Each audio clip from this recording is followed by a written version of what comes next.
She has been labelled by some as a firebrand radical convert, but journalist and convert to Islam, Yvonne Ridley, says she simply speaks her mind in order to dispel a few myths, and that people should look behind the veil before judging the women who wear it.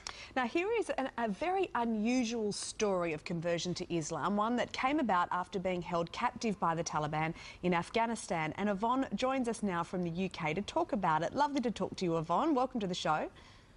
Thank you very much. Now, as I just said, for people who don't know your story, you were captured by the Taliban after reporting. You negotiated your way out by promising your captors that you would read the Quran. Did you have an intention to do that when you promised it, and why did you keep to that promise?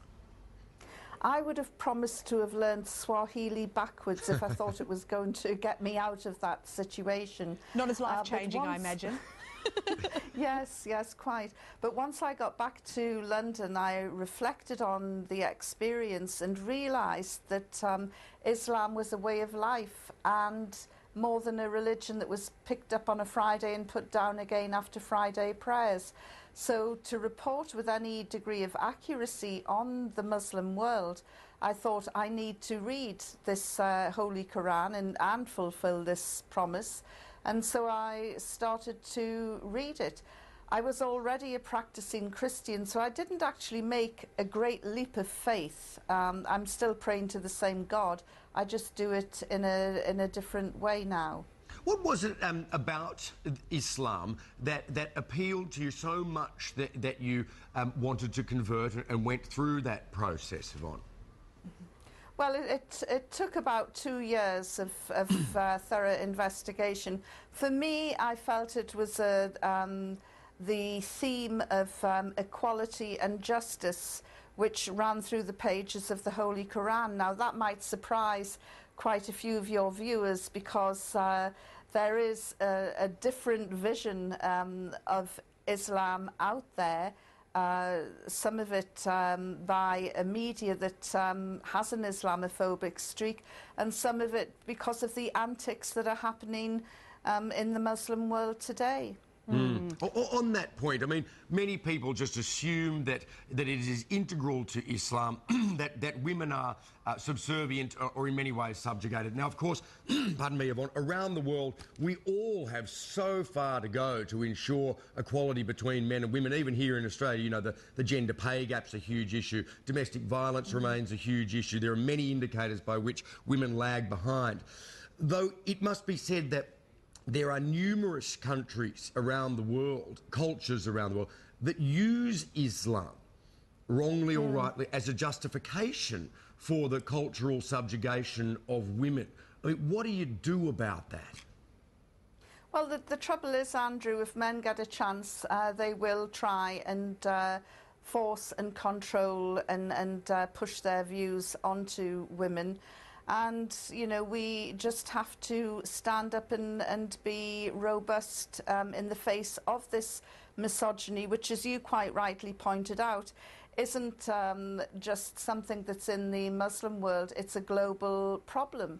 And, you know, I'm just reading Julia Gillard's book at the moment, and, you know, the misogynistic practices within the heart of the Australian Parliament were quite an eye-opener to me.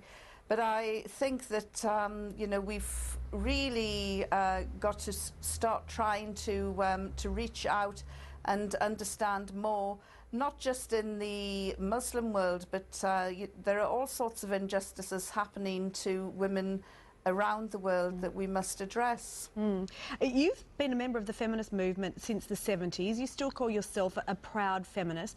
There seems to be an impression that if you are a Muslim woman that you can't be a feminist as well.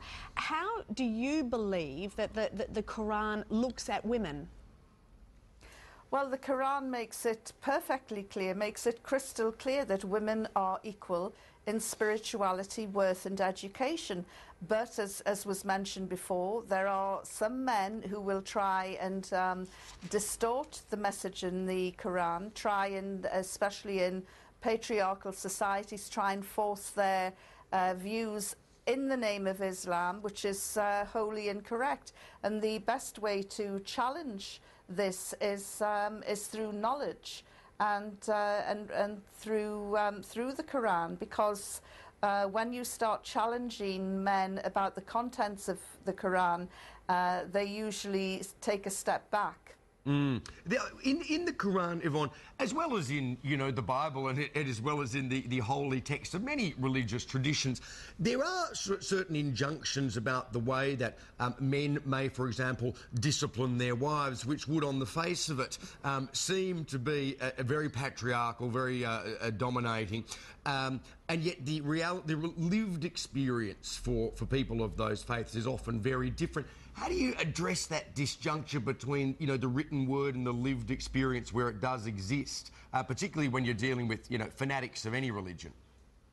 There is nowhere in the Holy Quran that gives a man permission to be violent towards his wife. There is nothing in the Holy Quran that says a woman has to cook, clean, hoover, wash the dishes and be servile to her husband. In fact, again, the Quran makes it quite clear that there is an equal partnership between a man and a woman, and this is made quite clear.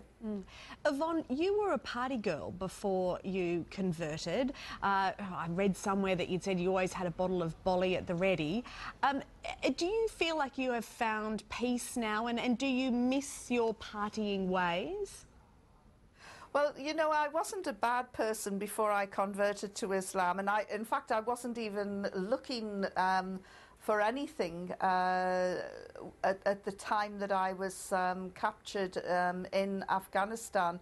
I was very happy with my life. I was chief reporter of the Sunday Express newspaper.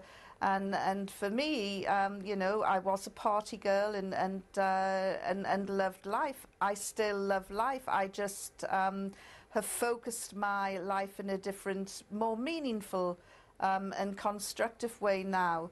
But, you know, I look back on my past life and I do smile at some of the antics that I got up to. But as I say, you know, I wasn't a bad person, but I do like to think that I'm a better person now. Sure. I mean, that's a tough choice for many of us, Bollinger or God. And I'm glad to see that you've thought about it a lot more deeply than we have. Yvonne, it's been a pleasure to chat to you this morning, and look forward to doing so again sometime in the future. Thanks for joining us. Thank you very much. Terrific.